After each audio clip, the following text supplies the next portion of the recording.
विक्रमजी काळे माझ्यासोबत आहेत. सर खरं पाहिलं तर प्रशासनाचा निधी जो आहे तो जिल्हा परिषद प्राथमिक शाळेवरती खर्च केला जात नाही, फक्त कागदोपत्रीच दाखवला जातो. नाही, निश्चितपणाने याच्यामध्ये अनेक वेळेला अशा ज्या घटना आहेत किंवा याच्यामधला भ्रष्टाचार समोर येतो आहे आणि म्हणून मला असं वाटतं की शिक्षण विभागाने याच्यामध्ये सतर्क राहून जो काही निधी शालेय विद्यार्थ्यासाठी दिलेला आहे किंवा त्या शाळेच्या भौतिक सुविधा सुधारण्यासाठी दिलेला आहे तो त्याच बाबीवरती खर्च झाला पाहिजे याची कटाक्षानं काळजी घेतली पाहिजे. आणि जे कोणी दोषी असतील किंवा एखाद्या प्रकरण जेव्हा पुढे येतं त्याच्यामध्ये दिरंगाई न करता जे दोषी असतील त्यांच्यावर कडक कारवाई केली पाहिजे, ही शिक्षक आमदार म्हणून आमची भूमिका आहे. दुसरीकडे पाहिलं गेलं तर शिक्षक व्यवस्थितपणे शिकवत नाही आहेत. पालकांच्या असे वेगवेगळ्या तक्रारी देखील आपल्याला पाहायला मिळतात. नाही, आता पाची बोटं सारखे नसतात. शिक्षक शिकवत नाहीत असं म्हणता येणार नाही. आपण पाहतो की विद्यार्थी आमचा केंद्रबिंदू आहे, विद्यार्थी आमचं दैवत आहे. विद्यार्थी आहे म्हणून शाळा आहे आणि शाळा आहे म्हणून आमचा शिक्षक आहे, ही जाणीव माझ्या शिक्षकाला आहे. त्यामुळं निश्चितपणानं आज प्रत्येक गावामध्ये जिल्हा परिषद शाळा असेल तर तिथं स्थानिक त्यांच्यावरती देखरेख करण्यासाठी समितीचं गठन केलेलं आहे.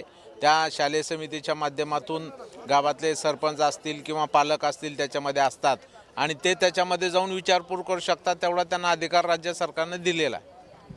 खरं तर धनंजय मुंडे यांच्यावरती वारंवार जे आहेत ते जरांगे पाटलांचे आरोप होत आहेत, त्याकडे कसं पाहताय तुम्ही? धनंजय मुंडे यांच्यासोबत राहिलेले. धनंजय मुंडे साहेब हे आमच्या पक्षाचे नेते आहेत, ते आमच्या पक्षात आहेत, ते आमदार आहेत, मंत्री होते. त्याच्यामुळं निश्चितपणानं नाहक पद्धतीनं कोणाला तरी एकाला टार्गेट करणं मला वाटतं हे चुकीचं आहे. शेवटी आता हा विषय न्यायपालिकेच्या दारात आहे. योग्य तो न्याय आणि संबंधितांना देशमुखांना मिळायला पाहिजे, याच्यामध्ये कोणाचं दुमत नाही. आणि जे दोषी असतील त्यांच्यावरती कारवाई झाली पाहिजे, ही एक नागरिक म्हणून माझी अपेक्षा आहे. एक शेवटचा प्रश्न, 24 नोव्हेंबर 2001 पूर्वीचे जे 78 महाविद्यालयांना 100% अनुदान देण्यावरून जे आहे ते या ठिकाणी शिक्षकांचं आंदोलन चालू आहे, त्याकडे कसं पाहता? नाही, जेव्हा कायमी अनुदान धोरण लागू नव्हतं 2001 पासून कायमी अनुदान धोरण राज्य सरकारने स्वीकारलं. त्याच्यापूर्वी ज्या काही महाविद्यालयांना परवानगी दिली गेली, वास्तविक पाहता त्यांना कायम शब्द लागू होत नाही. कारण त्यांना त्यावेळेस जी परवानगी दिली त्यावेळेस हे कायमी अनुदान धोरण लागू नव्हतं. त्याच्यामुळे न्यायिकदृष्ट्यासुद्धा त्यांना अनुदान मिळालंच पाहिजे.